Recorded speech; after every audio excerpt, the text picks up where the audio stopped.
तो कबीर साहब समझा रहे हैं कि भाई जो मूल ज्ञान है ये अत्यंत दुर्लभ ज्ञान है, दुर्लभ, जिसको बाबा नानक ने अलभ कहा है। कहते हैं जग में नाम अलभ है संतों, अलभ यानी ढूंढने पे भी नहीं मिलेगा। लेकिन दुविधा देखो, एक भी चैनल खोल लो, टीवी चैनल जो धार्मिक हो, उसमें तुम्हें सुबह से शाम तक सारे गुरुजी गुरुजी गुरुजी मिलेंगे। और नानक साहब कह रहे गुरु मिलना दुर्लभ है, दुर्लभ। यानी सारे संसार के गुरुओं को बैठा दोगे और जब उनका ज्ञान परख करोगे, कहते हैं उसमें एक भी सही नहीं मिलेगा। कब मिलेगा? जब परमात्मा की कृपा हो जाए, जब वो अपने हंस को भेज दे कि बेटा जाओ जगाओ दुनिया को, ये है असली ज्ञान। जब ज्ञान समझा के भेज दे, कौन? परमात्मा, तब ये पंथ चलता है। नहीं तो किसी आदमी का चलाया पंथ नहीं है। ये परमात्मा को पाने का ज्ञान किसी आदमी का चलाया हुआ नहीं है। इसीलिए इसे मूल ज्ञान कहते हैं। मूल यानी जड़। ये पूरे पेड़ की जड़ कहां से चल रही है? और जड़ अगर परमात्मा नहीं है तो वो पेड़ परमात्मा का हो ही नहीं सकता, क्योंकि जैसी जड़ होगी वैसा ही पेड़ होगा। आम की जड़ से कौन सा पेड़ निकलेगा? आम का पेड़। बरगद की जड़ से कौन सा पेड़ निकल रहा है? बरगद का पेड़। अमरूद की जड़ से कौन सा निकल रहा है? अमरूद का पेड़। यानी जैसी जड़ होगी वैसी उसका सारा खेल होगा। इसी प्रकार जिसके पास जड़ परमात्मा नहीं है वो परमात्मा का पेड़ हो ही नहीं सकता। इसलिए मूल परमात्मा से अटैच होनी चाहिए। पंथ चलाने वाला कौन होना चाहिए? स्वयं परमपिता परमात्मा। तभी वो पंथ परमात्मा का है, नहीं तो वो काल का ही पंथ है। तो कहते हैं ये काल हमारा नाम लेके 12 पंथ चलाएगा। 12 पंथ काल फुरमाना, भूले जीव न जाए ठिकाना। 13वें पंथ हम ही चले आए, सब पंथ मिट के एक पंथ चलाए। ये साहिब की वाणी है। कह रहे हैं जब काल भगवान यानी ये मन रूपी शैतान सबको भरमा देगा, सबको A to Z, भगवान के नाम पे भी भरमा देता है ये। वैसे तो दुनिया को नचा ही रहा मन, लेकिन भगवान के नाम पे भी नचा देता है। क्यों? सत्य ज्ञान प्रकट नहीं होने देता, असत्य के साथ जोड़ देता है। ये पत्थर पूजा, मूर्ति पूजा, मंत्र पूजा, हवन पूजा, यज्ञ पूजा, पितर पूजा, देव पूजा, ये सब क्या है? ये सब मन का खेल है। इसी मन ने सबको नचा रखा है, लेकिन कोई नहीं जान पा रहा है कि मैं मन के नाचे नाच रहा हूं कि मैं परमात्मा की भक्ति कर रहा हूं। किसी को समझ में नहीं आ रहा। ये कब समझ में आता है? जब परमात्मा का भेजा हुआ कोई हंस आप तक पहुंचेगा, तब आपको एक एक बात समझ में आने लग जाएगी कि मन की भक्ति क्या होती है और परमात्मा की भक्ति क्या होती है। माया के लोग क्या होते हैं और परमात्मा का असली लोक क्या होता है। माया के लोग यानी ये स्वर्ग, नरक, ये अलख लोक, अगम लोक, अकह लोक, अनामी लोक, ये जितने भी लोग हैं ये क्या हैं? ये माया के लोग हैं। और परमात्मा का लोक क्या है? परमात्मा का लोक है शब्द। कहते हैं लोक अलोक शब्द है भाई, और जिन जाना तिन संशय जाई। जनरेटर बंद मत करना, 1 घंटा चलने दो इसको, बीच में नहीं रुकना चाहिए। तो इसी को समझा रहे हैं साहब कि जो असली ठिकाना है वो हमारा शब्द है, जो नकली ठिकाना है वो लोक है। ये देखो लोक, 3 लोक, सूरज चांद सितारे धरती आकाश पाताल। अगर तुम्हें ऐसे लोक मिल गए, अगर तुम्हें ऐसे स्थान मिल गए रहने को, धरती भी है, आसमान भी है, नदी भी है, नाले भी हैं, तो समझ जाना ये माया का लोक है। बड़े बड़े गुरु मिलेंगे तुम्हें ये बातें बताने वाले कि चलो सतलोक चलो, और पूछो सतलोक है कैसा? कहते जैसा यहां है बिल्कुल वैसा ही वहां है। नकली माल है ये, ऐसा नहीं है सतलोक परमात्मा का जहां पर धरती है वहां पे चबा के आ रहा है। अरे ये आम सेब संतरे राशि का खेल है। सतलोक का खेल नहीं है ये। तो इसलिए दोनों में भेद है, इस भेद को समझना है कि दोनों में क्या भेद है। जब संत का सत्संग मिलेगा तो सारा भेद खुल जाएगा। तो आज इसी भेद को समझना है। कहते सोहंग ऊपर और है, सत सुकृत एक नाम। कह रहे सोहंग से ऊपर एक और है जो सत सुकृत नाम है। पवन पानी धरती ना आकाश, और नहीं वहां कोई गांव। वहां कोई गांव यानी गांव भी नहीं है कि वहां दुकान है, मकान है, धरती है, आकाश है।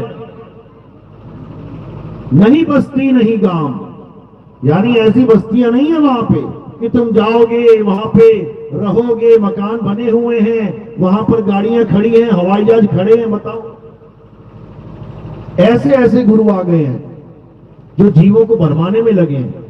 और कबीर साहब क्या कह रहे हैं, कहां जाना है, कहां समाना है, वाणियों में सारा भेद खोल रखा है, लेकिन कोई समझे तो सही। कहते रहना नहीं देश बेगाना है। पहले तो ये समझ लो, जिस दुनिया में तुम रहते हो,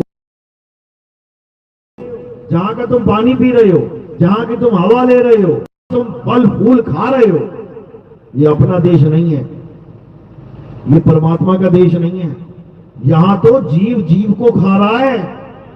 यहां बिना जीव को खाए तुम पेट नहीं भर सकते।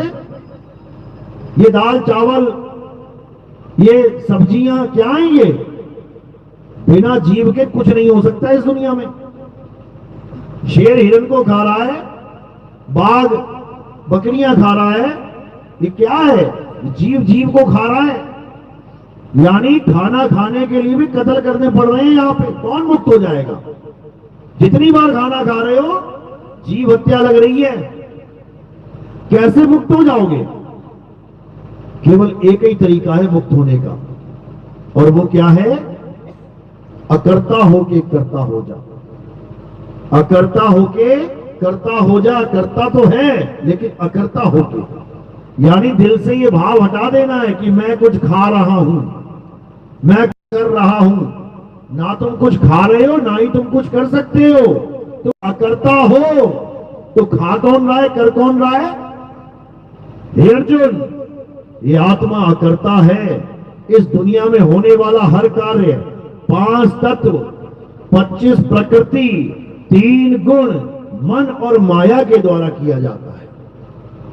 ये देखो हाथ, ये किसने उठाया फूल को? तुम्हें लगेगा नितिन दास ने उठाया। क्यों? क्योंकि तुम 5 तत्वों को नितिन दास समझे बैठे हो। ये शरीर किसका बना है? 5 तत्वों का। नितिन दास नहीं है 5 तत्वों का। ये शरीर है, हाथ है, 5 तत्व, 3 गुण, मन माया की वजह से ये उठाया गया है। मैंने नहीं उठाया। आत्मा ना कुछ उठा सकती है ना बैठा सकती है। आत्मा किसी को छू भी नहीं सकती और आत्मा को कोई छू नहीं सकता।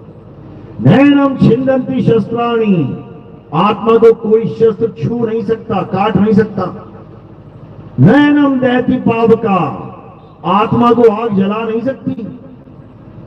ऐसी है ये आत्मा। लेकिन कोई इस भेद को जानता नहीं, तो अपने आप को कर्ता मान के बैठा, मैं कर रहा हूं, मैं कर रहा हूं, मैं कर रहा हूं। और ये भ्रम कौन पैदा करता है? ये मन पैदा करता है कि ये तू ही कर रहा है। सारे कर्म करने के बाद इस शरीर से, उसके बाद प्रायश्चित में बैठ जाते हैं, अरे बड़ा गलत कर दिया मैंने। अरे तूने कुछ किया ही नहीं। नानक साहब समझा रहे हैं, जब लग जानू मैं हूं करता, तब लग गर्भ जून में फिरता। जब लग जानू बैरी मीत, तब लग नीचल नाही जीत। कहते जब तक तू अपने आप को कर्ता मान के बैठा है, तुझे भोक्ता बनना ही पड़ेगा, कर्म भोगना ही पड़ेगा। जब जज पूछता हाँ भाई तुमने किया क्या ये काम, अगर वो कह दी हाँ जज साहब मैंने किया है, उसको बचा नहीं सकता कोई। आप देखोगे कई ऐसे वकील होते हैं जिसके पास कोई आदमी जाता है और सब बता भी देता है कि मैंने ये गलती से हो गया जी, मुझसे कत्ल हो गया, मुझसे गलती से। तो वकील क्या कहता है, बेटा तूने भले कत्ल कर दिया है, तू मानियो मत, जज के आगे तू एक बार भी मत कहना कि तूने कत्ल किया। तूने एक ही लाइन बोलनी है बार बार। क्या बोलना है? जज साहब मैं निर्दोष हूं, मैंने कत्ल नहीं किया। जज साहब मैं निर्दोष हूं, मैंने कत्ल नहीं किया। बाकी मैं संभाल लूंगा, चिंता मत कर। तेरी फ्लाइट की टिकटें, तेरे होटल का बिल सारा अरेंज कर लूंगा मैं। तुझे देश से ही बाहर दिखा दूंगा। मैं नेपाल गया था घूमने फिरने जब ये कत्ल हुआ तो। लेकिन तू मान मत जाना। अगर तू मान गया तो मेरे जैसे 100 वकील भी नहीं तुझे छुड़ा पाएंगे। इसीलिए बोला गया ना, तू कर ले गुरु वकील, मुकदमा भारी है। इतना भारी मुकदमा है। भारी क्यों बोला है? क्योंकि यहां पर तुम खुद कह रहे हो मैंने किया है। इतना भारी मुकदमा है ये। तुम खुद कह रहे हो हाँ मैं सुबह नाश्ता खा के आया हूं, हाँ मैं दोपहर का भोजन खाऊंगा, हाँ मैं रात का भोजन भी खाऊंगा। और तो खाएगा तो फिर पछता। हर काम तुम मान के बैठे, ये मैंने किया मैंने किया मैंने किया। अरे तूने कुछ किया ही नहीं आज तक। ये तुझे भरमाया जा रहा है कि तूने किया है। तू केवल दृष्टा है। ये देखो, मैं फूल को देख रहा हूं ना, उठा नहीं सकता, मैं दृष्टा हूं। उठाएगा कौन? ये 5 तत्व, ये 3 गुण, मन और माया। मन कहेगा तो ये हाथ उठाएगा, मन नहीं कहेगा इसको भी ना उठाता। तो केवल देख रहा है, हाँ हाथ ने उठा लिया, अरे हाथ ने मार दिया, अरे हाथ ने गोली चला दी। हम केवल दृष्टा हैं। जैसे कोई फिल्म दिखाई जा रही है मुझे, और मुझे क्या बताया जा रहा है, ये तू ही कर रहा है सब कुछ। अरे मैं देख रहा हूं, वो तो ये माया के द्वारा रहा है। ये सारे काम माया के द्वारा ही हो रहे हैं। जैसे सपना होता है, हम सपना देखते हैं और सपने में जो कुछ भी हमें दिखाया जा रहा है हम उसको मान लेते हैं। सपने में उठे कत्ल करके, क्या बोल रहे हैं? अरे मैंने किसी को गोली मार दी थी सपने में। समझो, सपने में गोली मार दी थी तो क्या करें? अब फांसी चढ़ा दें फांसी। जैसे वो रात का सपना है वैसे ही ये दिन का सपना है। जैसे रात के सपने में हम कोई भी कांड करके आते हैं तो हमें लगता है यार मैंने किया है वो, लेकिन बुद्धि विवेक जाग जाता है कि नहीं यार वो तो सपना था। यहां पे बुद्धि विवेक नहीं जाग पाता। यहां भी जो कुछ चल रहा है ये सपना मात्र है, लेकिन इस सपने को हम असलियत मान लेते हैं, इसलिए दोषी करार हो जाता है। अब वकील क्या करेगा? वकील तुम्हें अकर्ता बना देगा। तुम्हारी फ्लाइट की टिकट, तुम्हारे होटल का बिल सब दिखा देगा। जज को कहेगा देखो जी मेरे बंदे ने कुछ नहीं किया, ये तो था ही नहीं यहां पे। तब जज क्या कहेगा? ठीक है भैया, सारे सबूतों और बयानों के तहत आपको बाइज्जत बरी किया जाता है। बस इसी प्रकार जो भेदी गुरु होता है वो इस भेद को अच्छे से जान रहा है कि इस जीव को फंसाया किसने?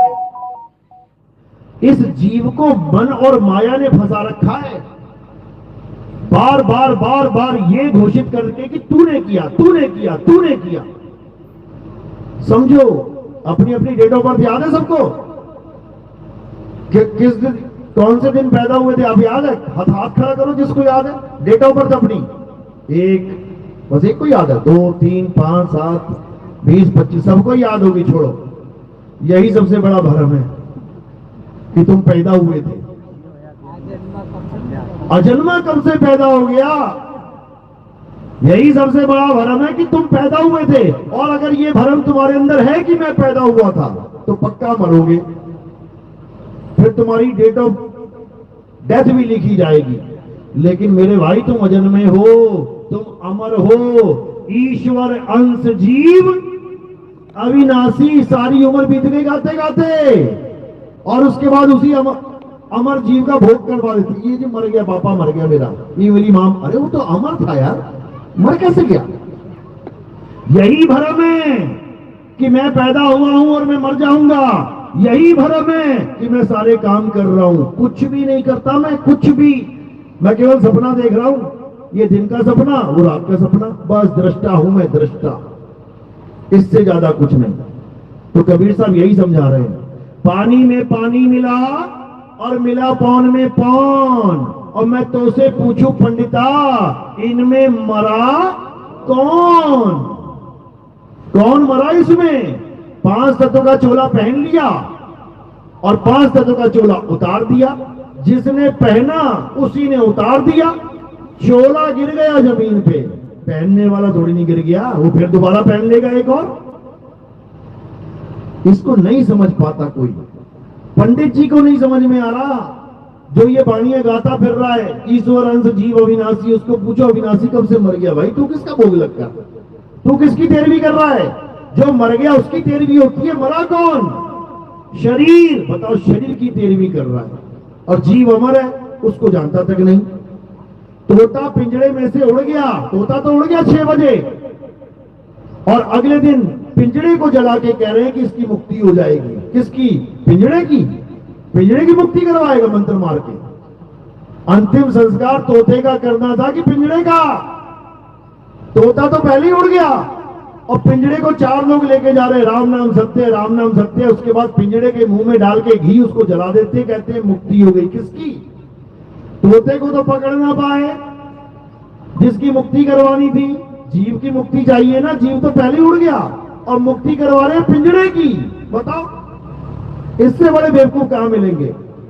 तो इसीलिए कबीर साहब यही समझा रहे हैं कि लाखन में कोई समझ ना पई है, कोटि मध्य जानेंगे। और कहें कबीर सुनो वही साधो, हमें बिरले हंस पहचानेंगे। कहते हैं लाखन में कोई समझ ना पाई है, इस ज्ञान को लाखों में कोई नहीं समझ सकता, लाखों में और कोटि में जानेंगे। करोड़ों में कोई बिरला हंस होगा जो इस ज्ञान को समझता है। तो कह रहे हैं ये ज्ञान ऐसा दुर्लभ है, पहली बात तो सुनने में नहीं मिलता, सुनने को नहीं मिलेगा, सारा जन्म बीत जाएगा। और अगर सुनने को मिल जाए तो समझ में नहीं आएगा, समझ में आ जाए तो इसको धारण नहीं कर पाएगा। क्यों? लोक लाज। अरे दुनिया क्या कहेगी? अरे ये इतना बड़ा काली मां का भगत था, अरे इतना बड़ा ये खाटू श्याम का भगत था, अरे इतना बड़ा ये उसका भगत था, उसका भगत। ये सारा छोड़ दिया इसने, तो ये तो नास्तिक हो गया। कई लोग तो यहां तक कहते हैं अरे ये बड़ा मंदिर बनाया था इसने, अपना ही मंदिर बनाया, उसी में दर्शन करने गया था, लग रहा मुसलमान हो गया। ऐसे ऐसे ताने मिलते हैं, तो जीव डर के मारे इस ज्ञान को अपनाता ही नहीं है। लेकिन वो भूल जाता है कि बेटा ये केवल ताने हैं, ये केवल ताने हैं, अक्षर हैं केवल। अगले जन्म में ये ताने नहीं, ये 84 के ताने बाने मिलने वाले हैं। ये केवल अक्षरों के ताने नहीं, 84 के ताने बाने हैं आगे जाके। शेरों के मुंह में जाना पड़ेगा हिरण बन के, शेरों के मुंह में जाना पड़ेगा जंगली सुअर बन के, हालत खराब हो जाएगी। मगरमच्छों के मुंह में जाना पड़ेगा, पानी पीने जाओगे ना एक घूंट, पता लग जाएगा क्या कीमत है पानी की। आज तो देखो ट्रंक भर भर के ट्रालियां पानी जहां मर्जी ले जाओ, टंकियां भर लो 2-2 हजार लीटर की, फिर ना मिलेंगी, फिर ना मिलेंगी ये टंकियां। फिर तो पता है कि शेर ने दौड़ाया 2 किलोमीटर और प्यास लग रही है भाई, अब जाना ही पड़ेगा तालाब के पास। क्यों? क्योंकि जिसने उसको मगरमच्छ बनाया उसका भी इंतजाम कर रहा है, किसको खाएगा ये, इसी को खाएगा जो पानी के पास आएगा। ऐसा जुगाड़ बना रखा है इस जुगाड़ी ने। और ये जुगाड़ी कौन है? ये बड़ा तगड़ा जुगाड़ी है ये, इसका नाम है अलख निरंजन। सुना नाम? अलख निरंजन सुना है? अलख निरंजन कौन है ये? कौन है ये? बच्चे ने नाम सुना होगा इसका, लेकिन है कौन ये? इससे मिलना हो तो कहां जाना पड़ेगा? कौन है ये? कहां रहता है? अलख निरंजन। रावण भी कहता है अलख निरंजन, भैरवनाथ गोरखनाथ भी कहते हैं अलख निरंजन, भोले शंकर भी कहते हैं अलख निरंजन। लेकिन है कौन ये? जिस दिन ये समझ में आ गया ना, उस दिन सब कुछ समझ में आ जाएगा कि ये धरती क्यों भूकंप आते हैं, अच्छी खासी परिवार खेल रहा है, गा रहा है, छत क्यों गिर जाती है ऊपर। वो राजस्थान में बच्चों के स्कूल, सारे बच्चों के ऊपर छती गिर गई, सारे बच्चे मर गए। कौन से देवी देवता छोड़ दिया होगा पूजने के लिए भाई? कौन से मंदिर में उन बच्चों की अच्छे जीवन के लिए, अच्छे स्वास्थ्य के लिए प्रार्थना नहीं की होगी? क्या तुम अपने बच्चों की दुआएं नहीं करते हो क्या? हर मंदिर में जाते हो, फिर भी पूरी छत गिर गई, 20-25 बच्चे मर गए। अभी अहमदाबाद में हवाई जहाज उड़ा, गुजराती बैठे थे सारे। गुजराती सबसे बड़े भगत है कृष्ण जी के, सबसे ज्यादा मंदिर कृष्ण जी के गुजरात में ही है। मीट मांस से भी दूर रहते हैं, सात्विक भोजन करते हैं, लेकिन एक ना बचा, कोयला बन गए, कोयला। लाशें भी नहीं, कोयला। कौन से भगवान को छोड़ा होगा उन्होंने, कौन सी पूजा पाठ छोड़ी होगी? राम ना छोड़ा होगा, श्याम ना छोड़ा होगा, भैरवनाथ, गोरखनाथ, ये नाथ वो नाथ, सारे शंकर जी, सारी देवी देवता पूज लिए, और बाद में क्या मिला? एक दर्दनाक मौत, एक दर्दनाक मौत। तुम में से मरना चाहेगा कोई हवाई जहाज के एक्सीडेंट में? कोई ट्रेन में मरना चाहेगा? दो ट्रेन टकरा जाए आपस में, डूब के कौन मरना चाहता है? हाथ खड़ा करो। जल के कौन मरना चाहता है? हाथ खड़ा करो। एक्सीडेंट में टुकड़े टुकड़े हो जाए, ऐसी मौत किसको चाहिए? हाथ खड़ा करो, बताओ। अरे ऐसी मिलने वाली है। रोज अखबारें तुम पढ़ रहे हो, रोज देख रहे हो, दो ट्रालियां टकरा गई, दो बसें टकरा गई, हवाई जहाज टकरा गया, कौन मर रहे हैं? ये सारे भगवान के भगत ही मर रहे हैं। वही मौत तुम्हें भी मिलेगी, कोई बचा नहीं सकता तुम्हें। मां का लाल, 4 लोग गए गंगा स्नान करने, डूब के मर गए। अरे हम तो मां मान के गए थे और मां ने डुबा दिया, ऐसा कैसे? केदारनाथ में हजारों लोग गए, सारे मर गए। हम तो भगवान जी के पास गए थे, एक भी ना बचा। अभी वैष्णो देवी में गए थे, भूकंप आ गया, सारे मर गए। तो भगवान के भक्तों के साथ ये हो रहा है, तो फिर बचेगा कौन? समझो, ये मार कौन रहा है? अभी तुम्हें यह भी नहीं पता मार कौन रहा है। यही अलख निरंजन है, यही काल निरंजन है, जो सारी सृष्टि में हाहाकार मचा के रखा हुआ है जिसने। ये जापान नहीं छोड़ता, ये अरब देश नहीं छोड़ता, ये भारत नहीं छोड़ता, ये अमेरिका नहीं छोड़ता, ये पाकिस्तान नहीं छोड़ता, ये किसी को नहीं छोड़ता। ये सारी सृष्टि का मालिक है और सबको गाजर मूली की तरह उगा रखा है। तुम सबको ये गाजर मूलियां बैठे हैं सारे, जब उसका मन करता है गाजर उखाड़ी, खा गए। वो 4 गाजरें रो रही हैं, अरे मेरा बाप मर गया, अरे मेरी मां मर गई, मेरा बच्चा मर गया, उसको कोई फर्क ना पड़ता, उसको खाने से मतलब है। तो कबीर साहब समझा रहे हैं, 3 लोक एक जेल है, पाप पुण्य 2 जाल, सारा जग भोजन बना, खाने वाला काल। कौन है ये काल? कौन है ये काल जिसने किसी को नहीं छोड़ा?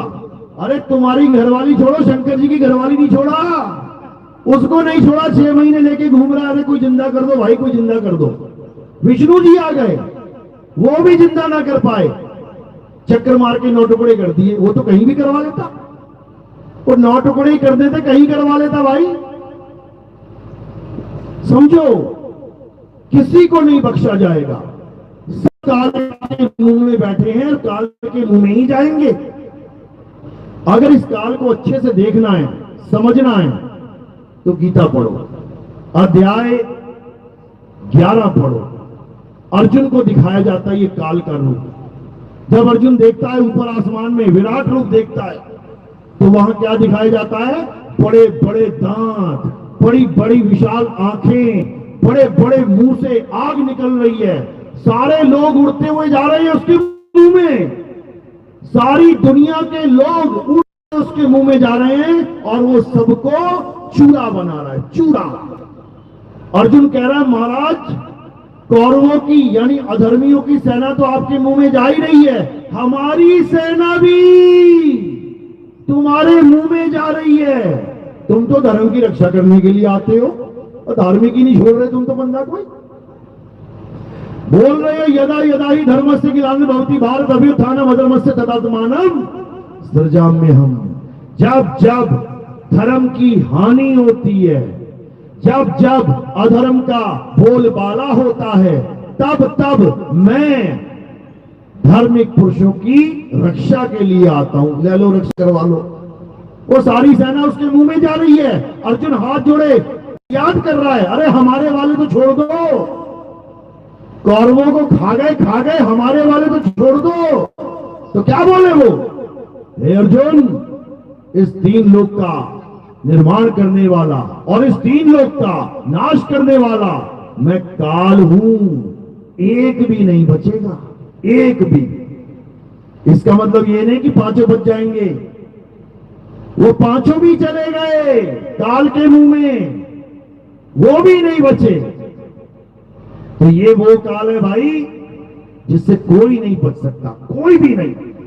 तो अर्जुन ने बताया कि आप क्या कर रहे हो, आप लोगों के सिरों को चूरा कर रहे हो, उसके बाद उसको चाट रहे हो, जीभ निकाल निकाल के लोगों को चाट रहे हो।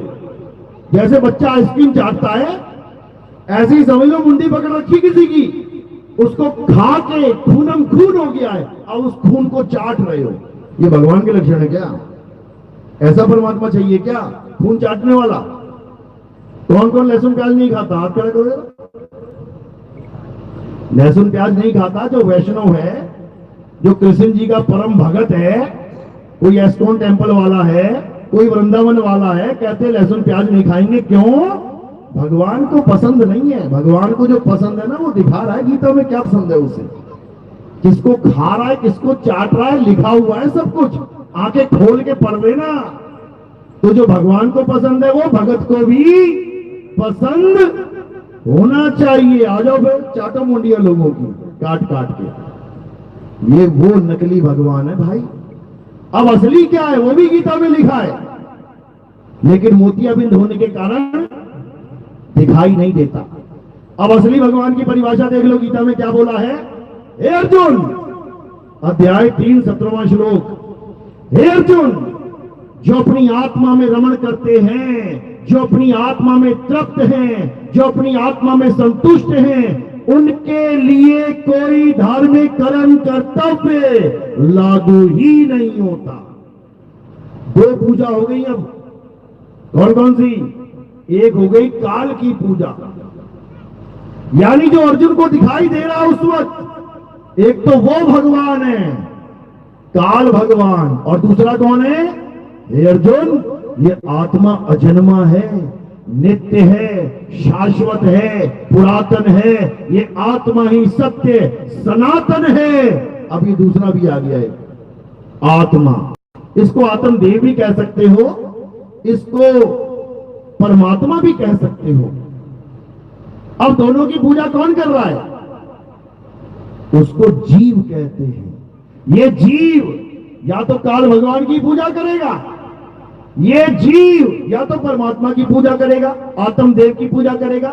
इन दोनों के अलावा तीसरी कोई पावर नहीं है, या तो काल या दयाल, या तो नरभक्षी या फिर दया का समुंदर जो किसी को नहीं भक्षण करता। नरभक्षी क्यों बोला है? क्योंकि आदमी खाता है नरभक्षी, लेकिन परमात्मा किसी को नहीं खाता। वो क्यों खाएगा? उसके बच्चे, अपने बच्चों को भी खाएगा कोई क्या? तुम 100 बकरे खा जाओगे, क्यों? किसी और का बच्चा है। तुम 100 मछलियां खा जाओगे, क्यों? किसी और का बच्चा है। अरे तुम 100 गाय बछड़े खा जाओगे, मुसलमान खा लेते हैं, क्यों? किसी और का बच्चा है। अपने बच्चे को खा के दिखा जा, खा के दिखा कितना बड़ा नरभक्षी है, तो खा के दिखा अपना बच्चा। नहीं खा सकता। जब आदमी अपना बच्चा नहीं खा सकता तो परमात्मा क्या इतना बड़ा निर्दयी है जो अपने बच्चों को खाएगा?